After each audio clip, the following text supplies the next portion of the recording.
et une militante de lutte ouvrière depuis 35 ans, devenue porte-parole d'Al-Atlagui en 2007 avant de devenir à son tour candidate et de faire campagne pour la 3e fois en 2022, professeure agrégée d'économie et de gestion de son État, en grève en 2003 pour sa première apparition télé. Je vais partir à la retraite au-delà de 2020, donc il faudra que je cotise jusqu'à 68 ans puisque j'ai commencé à travailler à 26 ans et je partirai avec 38% de mon salaire net. Bonsoir Nathalie Arthaud. Bonsoir. Merci de votre présence ce soir, alors que vous êtes candidate à l'élection présidentielle sans avoir aucune envie de vous asseoir dans le fauteuil présidentiel et sans ou presque espoir de gagner, à tel point que début février, vous avez pris congé de vos élèves du lycée Le Corbusier à Aubervilliers en leur disant qu'il y avait un risque que vous ne reveniez pas le 11 avril, mais un risque limité. Et ça les a amusés. Maîtrisé. Un risque maîtrisé, en effet. Maîtrisé à quel point? C'est-à-dire que vous êtes à peu près sûr le 11 avril de reprendre vos cours? Oui, écoutez, je suis assez consciente que je représente un courant minoritaire, voilà, que je suis en effet très à contre-courant aujourd'hui. Mais moi, je suis fière de dire qu'il faut renverser cette société capitaliste qui nous plonge dans la misère, les inégalités, la crise climatique et maintenant les guerres. Voilà, donc je pense que l'urgence est de plus en plus grande. Donc voilà, minoritaire à contre-courant, mais je ne cesserai de dire que ça devient urgent. Ça n'use pas les convictions d'être à contre-courant depuis 35 ans?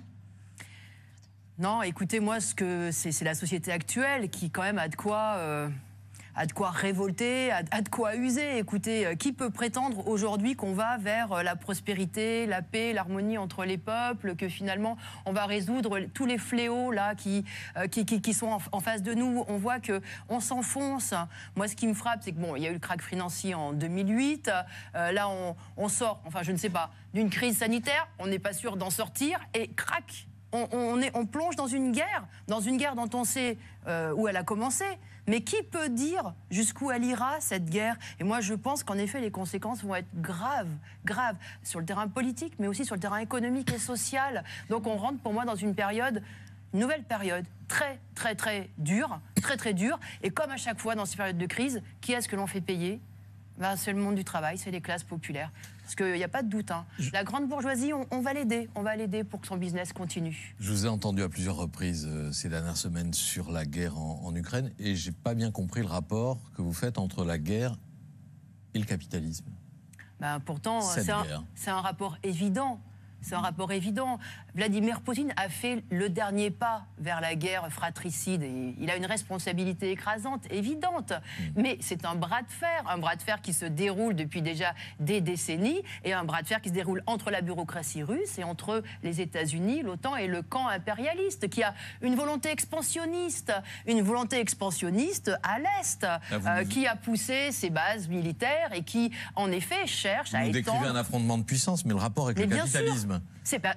Mais l'impérialisme, qu'est-ce que c'est? Attendez, lequel?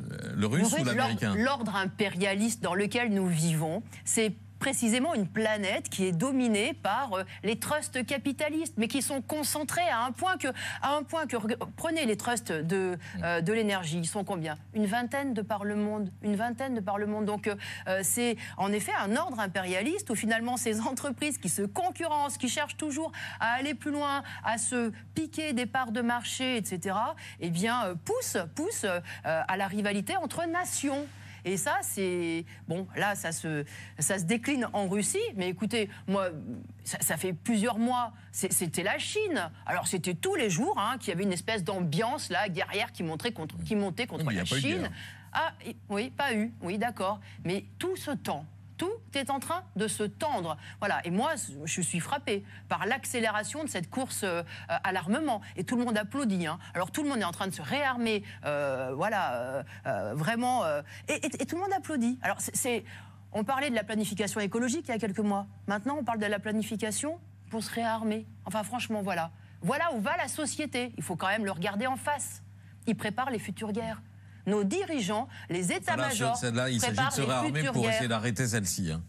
Eh bien, moi, je crois qu'on l'arrêtera sûrement pas comme ça. En tout cas, c'est ni Macron, ni Biden, ni ces grandes puissances qui sont précisément les fauteurs de guerre, ceux qui ont une part de responsabilité dans cette guerre, qui pourront l'arrêter. Ceux qui pourront l'arrêter, c'est tous ceux qui la Mais Poutine aussi, bien sûr, Poutine aussi. J'ai aucune complaisance vis-à-vis de Poutine. C'est pas moi qui l'ai accueilli à Versailles, hein, qui lui ai déroulé le tapis rouge. Hein. Et c'est pas moi qui lui ai vendu des armes, qui lui a livré des armes jusqu'en 2020. Parce que vous savez, comme moi, que la France a continué de livrer des armes à la Russie entre 2015 et 2020, alors même qu'il y avait un embargo sur les armes, alors même qu'il y avait cette guerre dans le Donbass. La guerre dans le Donbass, elle a démarré en 2014. Elle a fait 14 000 morts. Elle était déjà là, la guerre, en fait. Bah, elle s'est généralisée. Moi, ce que je pense, c'est que ceux qui l'arrêteront, cette guerre, c'est ceux qui la subissent. C'est ceux qui n'y sont pour rien, justement, qui ne l'ont pas voulu, cette guerre. Je pense au peuple russe, je pense aux travailleuses et aux travailleurs de Russie, je pense à ceux en Ukraine qui, évidemment, ne veulent pas de ce bain de sang. Parce qu'ils savent que ce sont deux peuples frères. C'est ça, la vérité. Vous restez avec nous pour la chronique média, la story média de Mohamed Bouafsi. Avec cette question ce soir, Mohamed, et si les meilleurs intervieweurs politiques avaient entre 8 et 12 ans? En tout cas, c'est l'une des questions de la présidentielle de 2017 avec une émission, l'émission Au Tableau, qui avait réuni 1 300 000 Français qui s'étaient attachés aux petits écoliers d'Au Tableau. Bon, en tout cas, des enfants qui sont capables de poser des questions très dérangeantes, et notamment aux candidats communistes à l'élection présidentielle. Alors, Fabien Roussel, Joseph Staline, camarade ou pas camarade?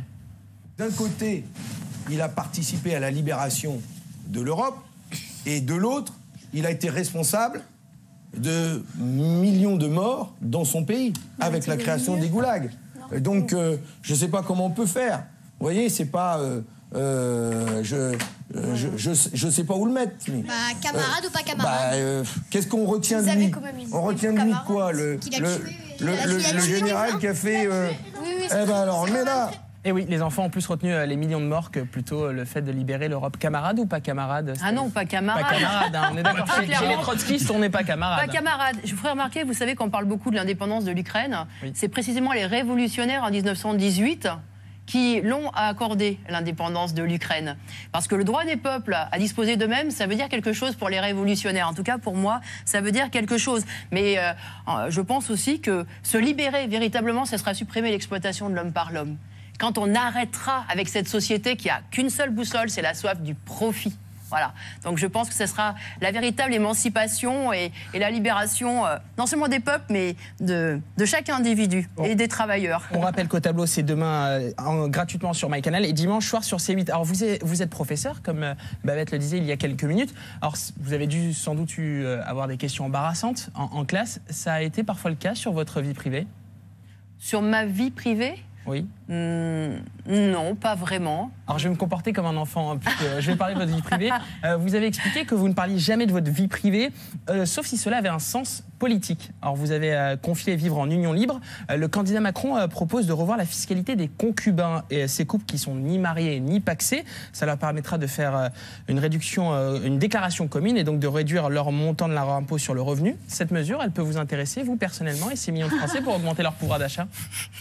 Non, alors pour augmenter mon pouvoir d'achat, moi je pense plus aux grèves. Aux grèves, vous voyez, voilà, aux grèves, aux manifestations. Je pense que c'est bien plus efficace qu'attendre n'importe quelle promesse, surtout ces promesses-là. Si j'ai envie de dire une chose à ceux qui nous écoutent, aux travailleuses, aux travailleurs qui nous écoutent, c'est ne croyez pas dans les promesses que les uns et les autres sont en train de dispenser. Là, on est en période électorale, et la réalité, c'est que dès que le président s'installera dans le fauteuil, il y aura plein de choses qui seront plus possibles. Parce que ça sera la crise, comme d'habitude. Donc voilà, il faut se préparer à relever ses manches et à se bagarrer, à se rassembler. Normalement, les jours de grève, on n'est pas payé. Hein. Vous dites que c'est une mesure pour le pouvoir d'achat. Oui, mais les grèves permettent d'arracher un certain nombre d'avancées, figurez-vous. Et ce que j'espère, c'est que justement, ça empêchera le recul de l'âge de la retraite et un certain nombre d'attaques. En tout cas, c'est comme ça qu'on changera les choses, j'en suis convaincue. Merci beaucoup Nathalie Arthaud d'avoir accepté notre invitation.